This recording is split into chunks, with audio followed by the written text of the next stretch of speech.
And welcome to a new episode of Digital Coffee Gaming Brew. And I'm your host, Brett Deister. If you please subscribe to this podcast on all your favorite podcasting apps, leave a 5-star review. It really does help with the rankings. And let me know how I am doing. But this week, we're going to talk about Marathon, Star Wars Battlefront. Apparently, hacking is terrible on there. Schedule 1 is the first content update.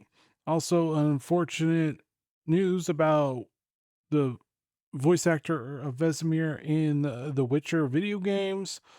Also, stupid reporter that apparently doesn't read about the 2025 influencer marketing report and how it pertains to gaming.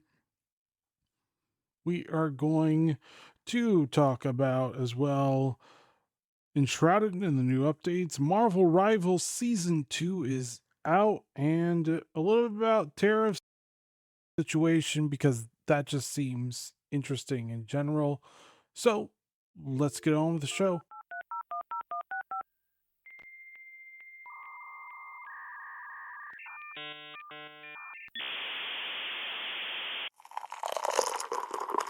That's good.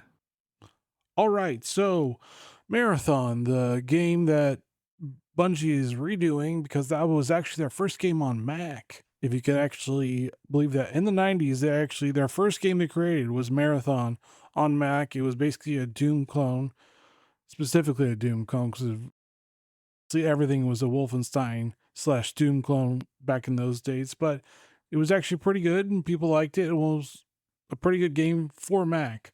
So they decided to make this new game, and Marathon will not require a PlayStation Network account to play on PC, Xbox Series X and S, but Bungie confirmed this information on their official Discord server, and the requirement for that only applies to the PlayStation 5 version of the game. So you're welcome that we've bitched about it so much that Bungie's, and so it's not really worth the hassle to do this anymore, which is good because I really don't want to have to do another game with another account on something else when I can just play it on Steam, and it's fine that way. It's just really weird that we have to do this, but we don't actually have to do it anymore. All right, moving on to Star Wars Battlefront 2, and apparently on PC, and only on PC because it's always fun when hacking goes on PC, are reporting that the game's online modes, particularly Galactic Assault and Supremacy, are compatible due to hacking. The hack prevents players from spawning in matches, affecting all 40 player modes. Complaints about hackers in Battlefront 2 have been going on for months or years, with a specific hacker known as Blix taunting players. The current hack has been updated to auto load in every match or difficult for players to find unaffected games. Some players report that hackers are posting inappropriate messages in chat impersonating EA admin accounts. Previous hacks have also disrupted gameplay, such as one in 2022 that made characters full. The EA forums are filled with complaints in the current situation, but there has been no response from EA as of the article's publication. IGN has reached out, as the publication found, they've reached out for comment, and console players are reportedly unaffected by these hacks. This is the downside of PC, is that we actually have to deal with this, and it's not really very fun to deal with this in general, but unfortunately that's just how the state of it is. It really is unfortunate. I do hate hackers in general, and this just makes it awful. He doesn't care. He's having fun ruining your fun, so you might as well just play new games or a different game. I know, but just play the Battlefront classic games, probably the best ones to play right now until EA actually responds and does something about it. But if they're not going to do anything about it, which is MO, you're out of luck. Unless they figure out a way of doing private servers and making sure that actual admins kick these people out, because they're not going to do anything against him. He has free will and free reign to do whatever he wants. He is doing it to the full extent because he knows that EA will do absolutely nothing because they are focused on Battlefield 6. They do not care about Battlefront 2 anymore. And those that enjoy playing it sucks. Maybe play the original Battlefront if you can, best alternative, or play the classic ones that were remastered is probably your other way of going. But anything beyond that, not really going to work very well. All right, so Schedule 1 is going to have its first content update, or it did actually, April 10th. And the update introduces a new pawn shop where players can sell various items to a character named Mick. Because, well, that's what it is right now. The update includes new items such as a gold watch, 6 paintings, and a toilet, as well as improvements like jar stack size and enhanced meeting icons in the map app. Players using the beta branch of this game can access the new features. Instructions for accessing the beta branch are provided. The developer, which is just really one, mentions that future priorities include fixing bugs, ensuring employee reliability, improving save files integrity with assistance from Valve, and the game remains the top-selling title on Steam 2 weeks after launch, which really goes to show that, unfortunately, for drug dealers, going well for you, because I know you're looking in to see if there's any actual wrongdoing or copyright infringements, but probably sure it's not going to be much. Even though things look the same, it doesn't actually mean that it's going to be that way. So that's where we're at. But it is one of those things where it's fine. It's fine. I'm pretty sure that developer is going to be doing really well, which it's not. But this is actually good news because playing the game, when you do have extra things, you actually just have to discard them, and it's nice that you can actually sell them back for money. So I'm happy about that because really just needs to sell them for good money, get some of the money back that you actually spent. You can actually upgrade your equipment. You don't have to discard it all the time because that was the only way of doing it. So I like this update. This is actually pretty good. If you have not played Schedule 1, I highly recommend it because it's actually really fun. All right, moving on to William Roberts, the voice actor Vesemir in CD Projekt Red's The Witcher video games, has died at the age of 80. His death was first reported by The Guardian in February in an obituary written by his former wife, Nicolette Roberts. Roberts was born in Oregon and built his career in Britain as an actor, director, voice artist, and writer. He worked programs, narrated audiobooks for the Royal National Institute of Blind People and other companies, and acted in radio productions such as Batman and Judge Dredd. He appeared in numerous video games, including Time Splitter 2, Crisis, Age of Codan, Battlefield Bad Company, Killzone 2, Sniper Elite, Deponia, Star Wars Battlefront, Horizon Zero Dawn, A Way Out, The Medium, and Atomic Heart. Wow, he did a lot of really big video games besides The Witcher. Vesemir, his most recognized role is Geralt's mentor in the Witcher series.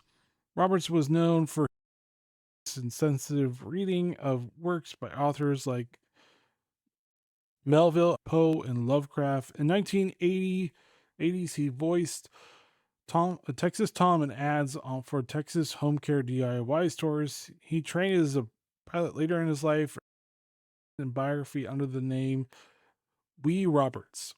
So it's unfortunate, but he did live a long life. But yeah, no more voice actor for Vesemir. He is no longer with us. And as always, thoughts and prayers go out to his family because it's always a difficult time when you lose of how old they are. It's still rough.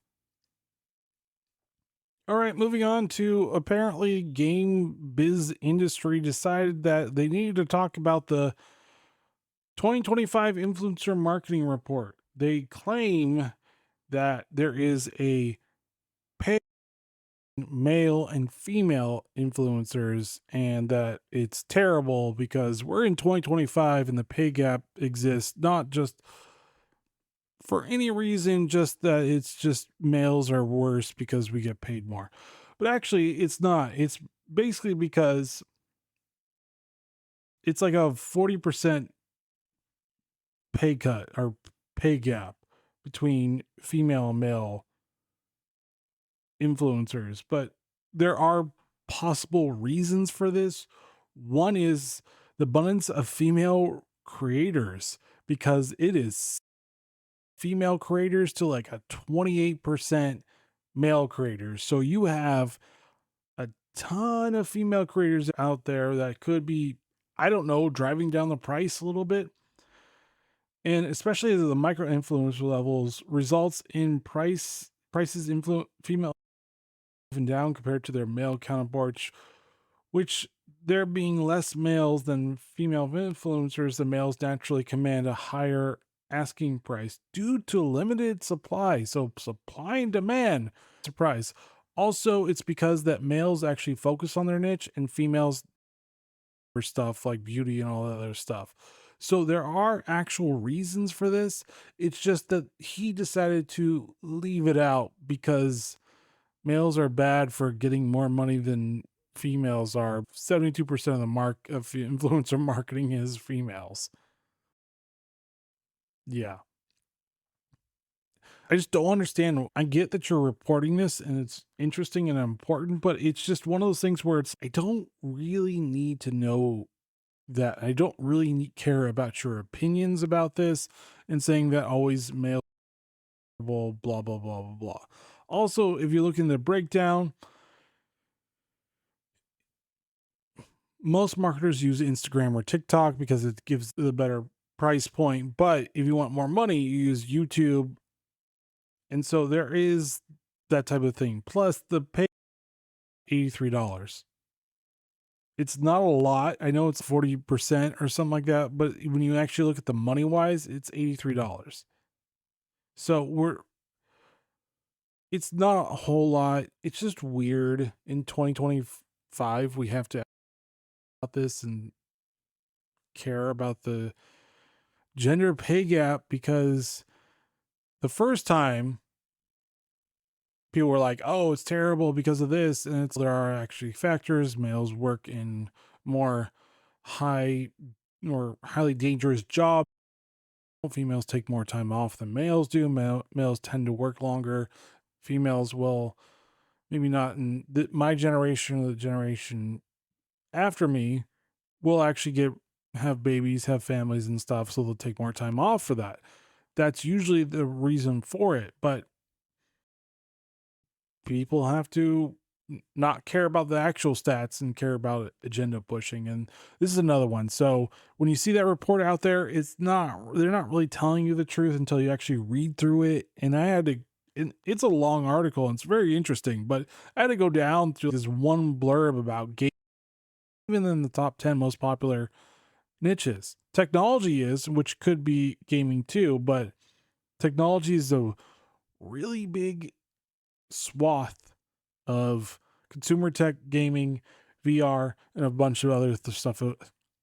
AI. Also, it pays to be gay, apparently, because the highest paid niches is LGBTQ plus is $316.78 per collaboration. Then it's comedy, then it's vegan, then it's family and children, athletics. Yeah, pays to be gay.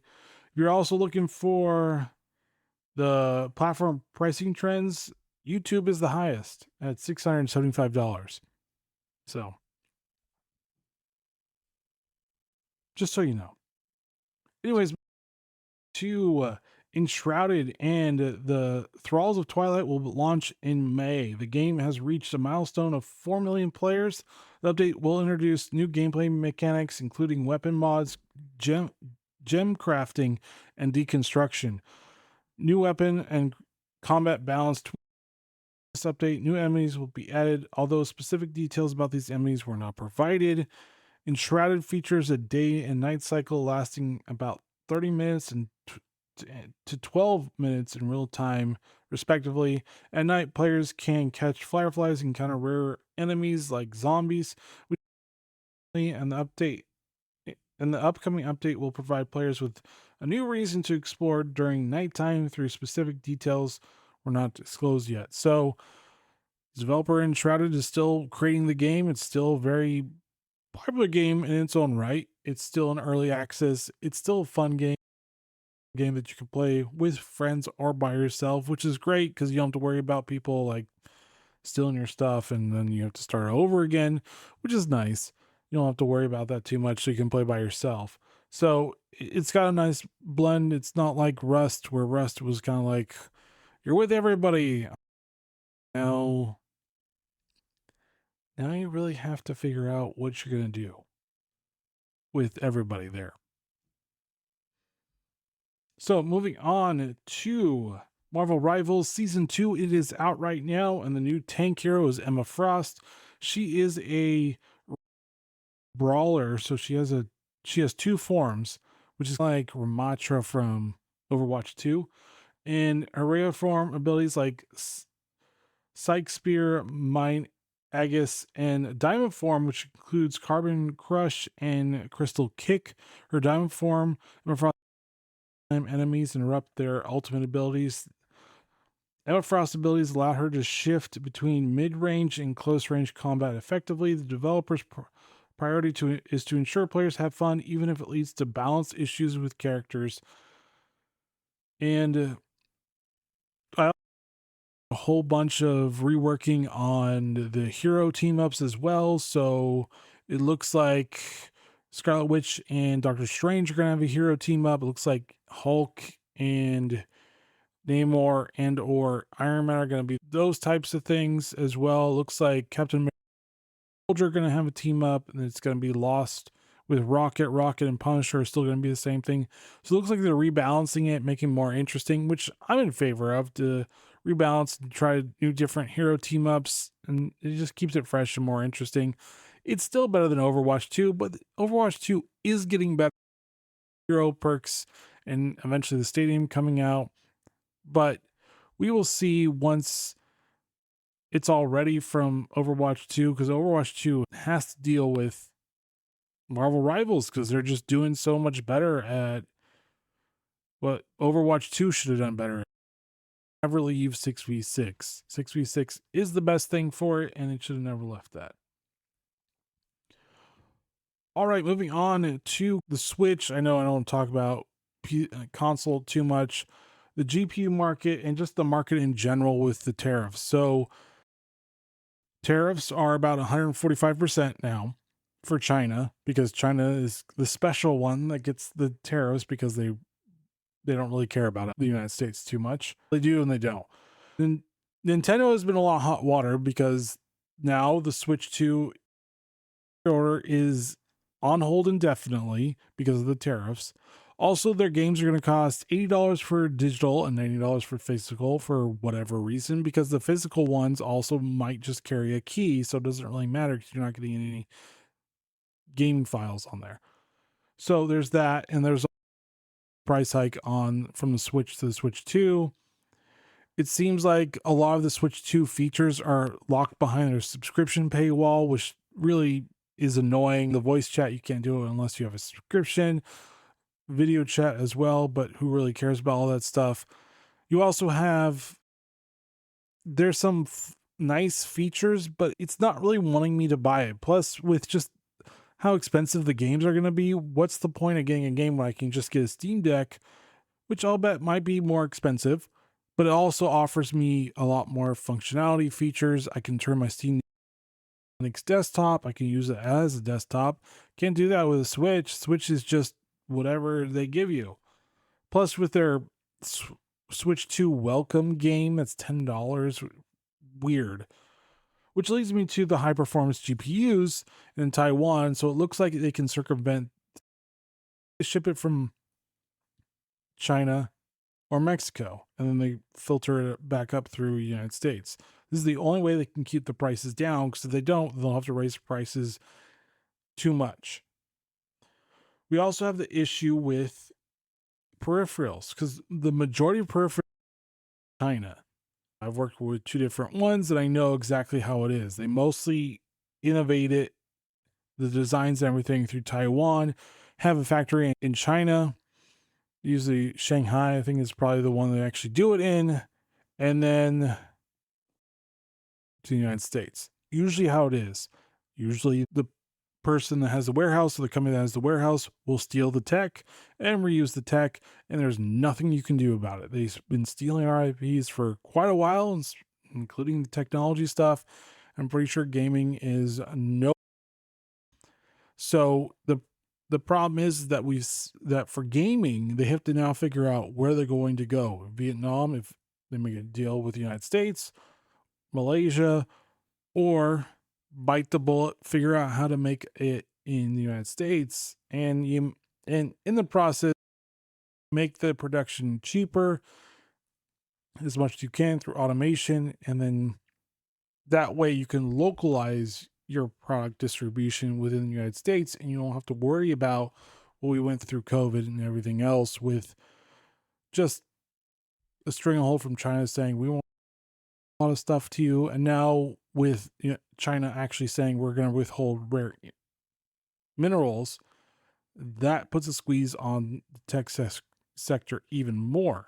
It may not actually hit the keyboards, but we're all going to feel it eventually. It's why Apple decided to fly 5 plane loads of iPhones to the United States when this was happening. It's why a lot of Amazon canceled a lot of Chinese specific products, and this isn't going to really resolve itself until China and the United States actually come to a mutual deal, which I'm in favor of, because they've been screwing us over for decades.